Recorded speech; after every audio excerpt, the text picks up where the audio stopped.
ఎండాకాలం రాగానే మనందరికీ గుర్తొచ్చేది మామిడికాయలు, వడియాలు.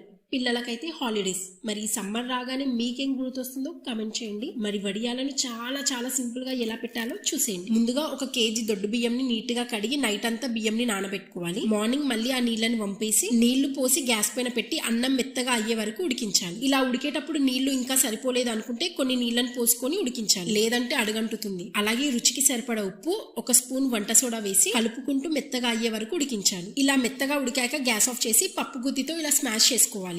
ఇప్పుడు వడియాలను వేసే ఇలాంటి కవర్ పైన వడియాలను పెట్టుకోవాలి. ఇప్పుడు ఆయిల్ ప్యాకెట్ కి ఇలా హోల్ చేసుకుంటే అందులో కొంచెం కొంచెం అన్నం పెట్టుకొని మీకు ఇష్టమైన షేప్ లో వడియాలను పెట్టుకోవడమే. ఆయిల్ ప్యాకెట్ వద్దు అనుకుంటే మురుకుల పావులైనా వేసుకోవచ్చు. ఇలా మొత్తం అన్నంని వడియాలను పెట్టుకోవాలి. ఎండాకాలం కాబట్టి సాయంత్రం కల్లా మంచిగా ఎండిపోతాయి. అయినా సరే నెక్స్ట్ డే కూడా ఎండబెట్టుకోవాలి. వీటిని స్టోర్ చేసుకుంటే సంవత్సరం పాటు నిల్వ ఉంటాయి. మరి మీరు వడియాలు పెట్టడం స్టార్ట్ చేశారా? తప్పకుండా ట్రై చేయండి. వీడియో నచ్చితే లైక్ చేసి సబ్స్క్రైబ్ చేసుకోండి.